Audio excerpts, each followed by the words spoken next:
Charles de Gaulle made an astonishing confession about the true intent of today's European Union. The EU is viewed by most as a democratic union of 28 members. That is what its core treaties say, and that is what its key spokespeople say. However, the bloc, and its predecessor versions, have always relied upon Germany and France as its anchor tenants. It was the French wartime hero and later President Charles de Gaulle who famously told the German Chancellor Konrad Adenauer in 1963 that, "Europe is France and Germany, the rest are just the trimmings." More than half a century later, General de Gaulle's comment still appears relevant. Last week, German Chancellor Angela Merkel and French President Emmanuel Macron met in a medieval island fortress in the Mediterranean to chart the next steps for the partnership that is the driving force behind the bloc.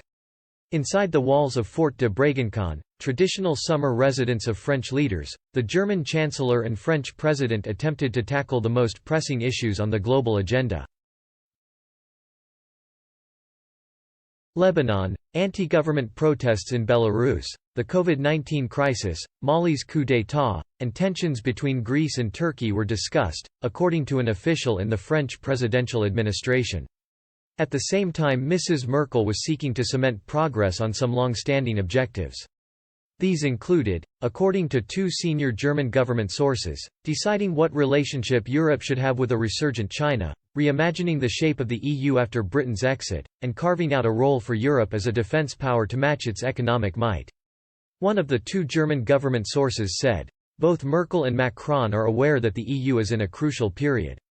And that France and Germany, even though they have different views on a lot of issues, have to stick together." Back in July, Mrs. Merkel and Mr. Macron worked together to persuade EU members to agree to give the bloc, for the first time in its history, debt-raising powers to finance a post-COVID recovery. The €750 billion (£677 billion) coronavirus fund will be used as loans and grants to the countries hit hardest by the virus, such as Italy and Spain. The remaining money represents the EU budget for the next 7 years.